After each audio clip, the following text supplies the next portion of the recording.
Hey guys, just wanted to do a Phillies video since there's been a little magic happening. Let me see if I can get this sun out of my face a little.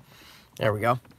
Since there's been a little magic happening, and if you've been living under a rock and haven't heard, the Phillies traded Carlos Santana and J.P. Crawford to the Seattle Mariners for Jean Segura, pardon me if I butcher these guys' names, Nicasio and James Pazos. Okay, so it's good for a couple reasons. That was our lowest production out of any position on the entire roster. Okay, we had waited for J.P. Crawford. He was our prized possession, high pick a few years ago. We played Kingery at the position. Didn't work out so well. He struggled mightily, right? So what do they go out? They go out and get Jean Segura. He's batted over 300 the past few seasons. Selected a couple All-Star games. He had 20 stolen bags, 10 home runs. So he's a guy that gets on base. And that's what you want. You want to have a guy that's productive at the top of the lineup. You got Asdrubal Carrera, but he's consistent. Asdrubal's a little sketchy from time to time. He's a very tricky hitter, and you can't rely on him 95% out of the time because he's going to get really hot for a couple months, and then he's going to go ice cold, and he just doesn't get back on track. Okay, so you go out and get a guy. He's only 28 years old. He's not making a lot of money, $14 million, and he's under arbitration. We have him locked up all the way till 2023 where he has a club option. So that's a great move. You get rid of Santana because of how much money he's make. That was a bad signing last year. You had Rhys Hoskins playing out of position out there in left field. Statistically, he was the worst out there in left field. It was awful. It was brutal to watch him out there, but you couldn't play Santana anywhere else. So that's why it was a bad signing. You figured he'd have some pop. That's why you brought him in here. Okay, now Rhys goes back to his natural position at first base, which is great for the team, but also by getting... And it sucks you give up on JP. I really like JP. I wish they would have believed in him. But now he's going to start his career over. They were a little impatient. He had the injury bug, so on and so forth. We're going to have to move on from JP. So he is out the door. And I think, because they're in rebuild mode, they're on a fire sale. They're getting rid of everybody. They got rid of Cano, all their back-end pitchers. And by adding depth, by getting Pazos and Nasiasos, or whatever, Juan N, we'll call him. So you got Juan, who pitched 42 innings last year, 53 Ks and only 5 walks. So you got a nice right-hander out of the pen. And then you add a southpaw, which we needed. 50 innings, 45 Ks, and 15 walks. But it gives you more arms in this bullpen that we've desperately needed. And now, by getting... God, what the heck is his name? There's so many of these guys now. By acquiring the shortstop that we just got from the M's, okay, you're not eating up a lot of cap, like I just said, because he's only making $14 million. Segura, sorry, that's the name. It just slipped my mind. By getting Segura, and he's only making $14 million a year for the next couple. So the next 3 years, he's making $60 million. So by getting rid of Santana, not only does it open up the spot for Rhys, but that's $35 million that's eating into Segura's $60 million. Okay, so it's not eating up all of our cap. We can still go out and go get, Zach Britton if we wanted to, Kimbrel, Machado, Harper, Corbin, these big free agents that the Phillies have had their eyes on, their prized possessions, okay? I want to go get Corbin 100% because he adds more pitching depth. I thought we struggled. You really can't rely on the likes of Vince Velasquez, and the young pitchers that really haven't stepped up for us. So I want us to go get Corbin. He's guaranteed to get at least 6 years, $125 million. So I want to out there and get him. But are we going to have buyer's remorse by going out and spending all this money, acting like the Yankees, okay? Because this is what we had looked forward to over the years by getting all these young players, finally getting out of cap hell when we did it with the '08 Phillies, remember? Do we really want to have a repeat of this? Because when we gave all the money to Utley, Howard, J-Roll, all these guys were getting paid. Hamels. Of course, you want to pay your talent, your homegrown talent, but it kind of puts you in a predicament because as they start to get older and you don't trade them when they have somewhat value, you get stuck and you go through the slump that the Phillies have gone through, you know, basically since 2012, where they haven't been good. They haven't really had much money to spend. They've had to rely on a lot of young players and wait for our draft picks to finally make it up to the majors. It's been grueling because we went from first to worst within a blink of an eye. So the most prized guy, and I'm sorry, I'm trying to adjust to get this sun out of my face. It's really annoying. It's a bad spot to be in today. But are we going to have buyer's remorse? Is Harper really worth that money? So he turned down a deal for $10 million, or for $10 million, for 10 years, $300 million from the Nationals. Turned it down. Kind of spit at it. So more than likely, he might get $400 to $500 million from the Phillies. Is he a type of player that deserves that type of money? Okay, he's never played an entire full season in his career, in his young career. He's only 26 years old. Okay, you look at his last, hold on, I got it written down. His last couple seasons. This year, he had a phenomenal year at the plate. It was one of his lowest statistical batting averages at 249. But he had 130 walks, which was huge. Gabe Kapler likes guys that know how to work it at the plate. Okay, back in his MVP season is when he had the best statistical. He batted .330, had 42 home runs. Hold on a sec. Here we go. He had 42 home runs, 99 ribbies, .330, like I had said. Played 153 games. So you go to the next season, slumped off. Only 147 games, 24 home runs, only 86 ribbies, 243. Then he goes up again. Only played 111 games, batted .319, 87 ribs, only 29 homers. Now this year, the walks were way up. I had mentioned he had 130 walks, but the batting average was down. It's only 249, cracked 34 homers, and 100 ribbies. Now, as we know, Kapler doesn't care about batting average.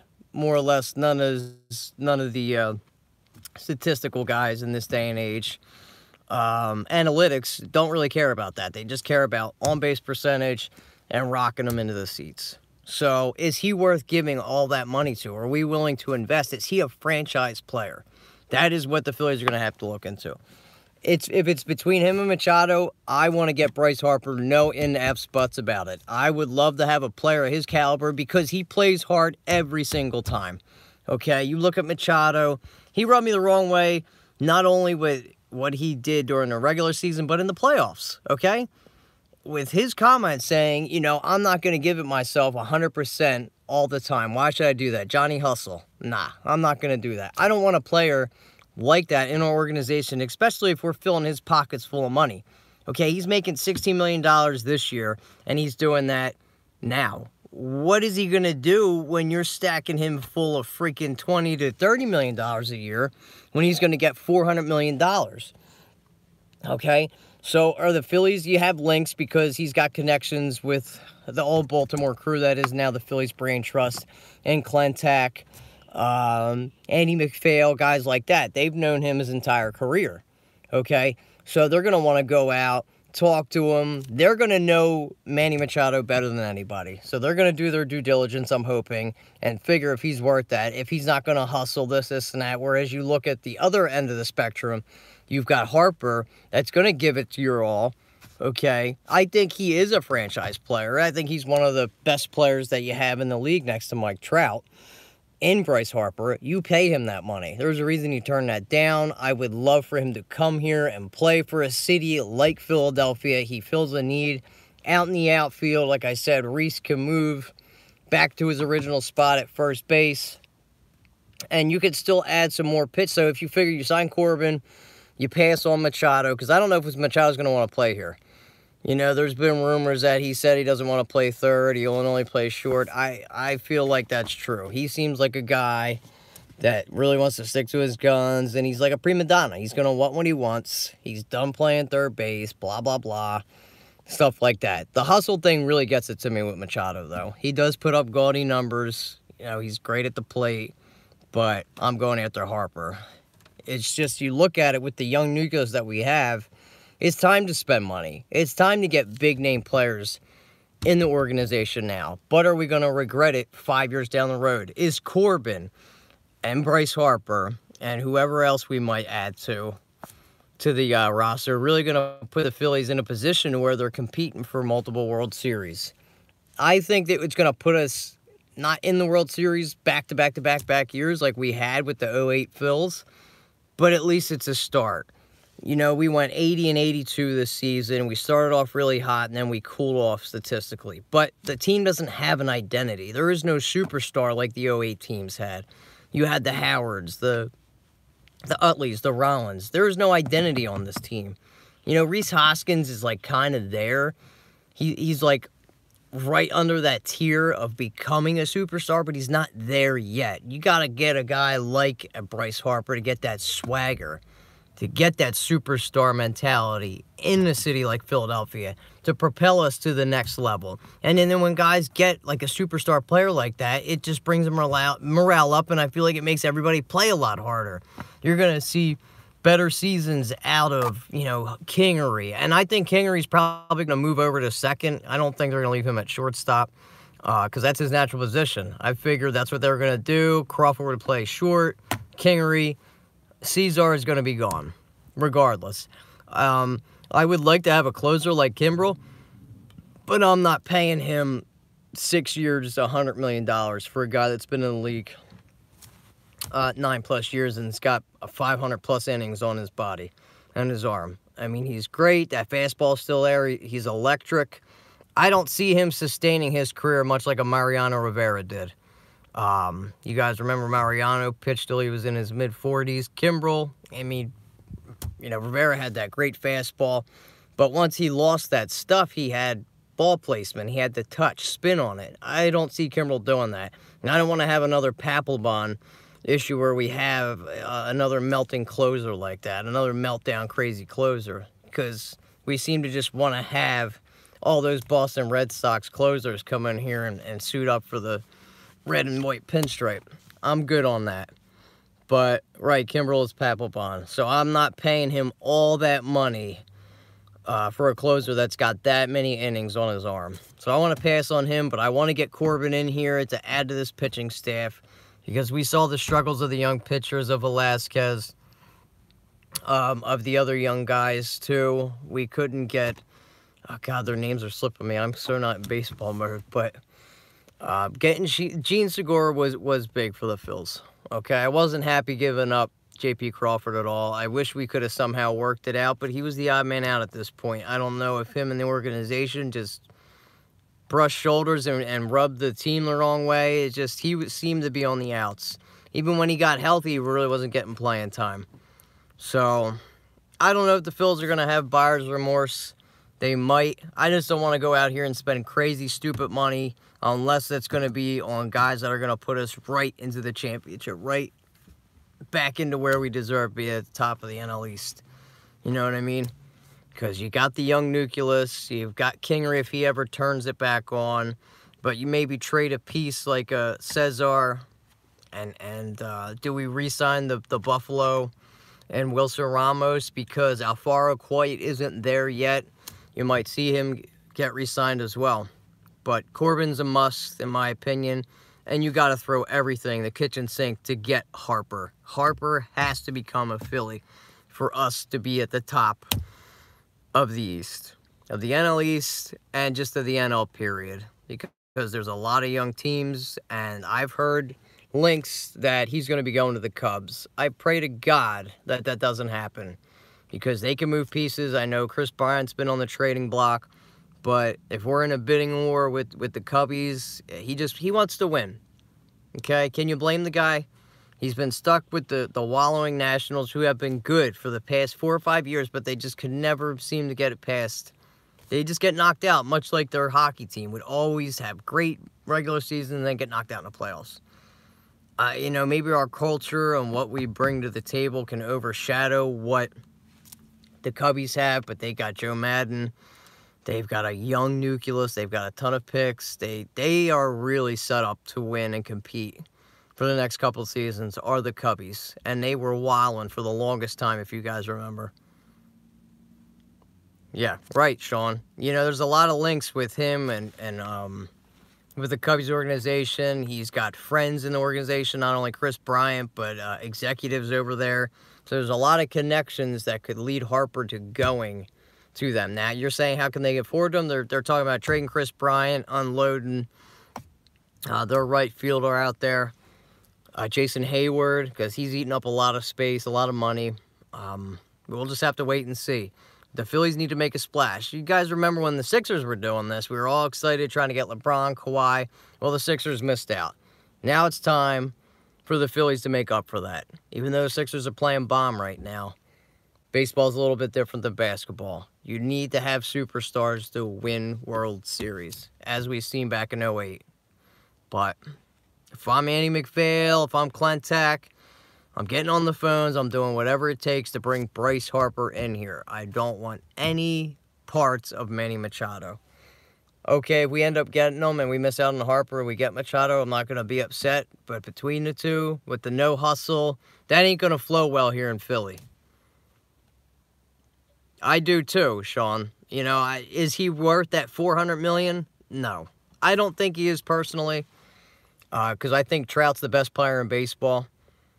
No ifs and buts about it. There's no doubt in my mind that it is him, but I don't see Trout ever leaving Anaheim, ever. Why would he ever leave California? He's going to be with the Angels for the rest of his career. I mean, would it be a storybook if he came and played for his hometown, not too far over there in Jersey, you know, roots for the Eagles, grew up watching the Phils, so on and so forth? Absolutely. But it's not always how it works. Money talks, baby. So let's see what the Phillies are going to do. But they better do something quick, because there's been some moves. The Yankees have gone out and made moves. You see what the Red Sox did last season with all their wheeling and dealing. They've got a great organization out there. We need legit left power and protection for Reese. Yeah, exactly. And it would add another element, you know, because he's got some pop. Now, imagine him, Harper here. You know, he would maybe average 40 homers a year if he played in our little ballpark.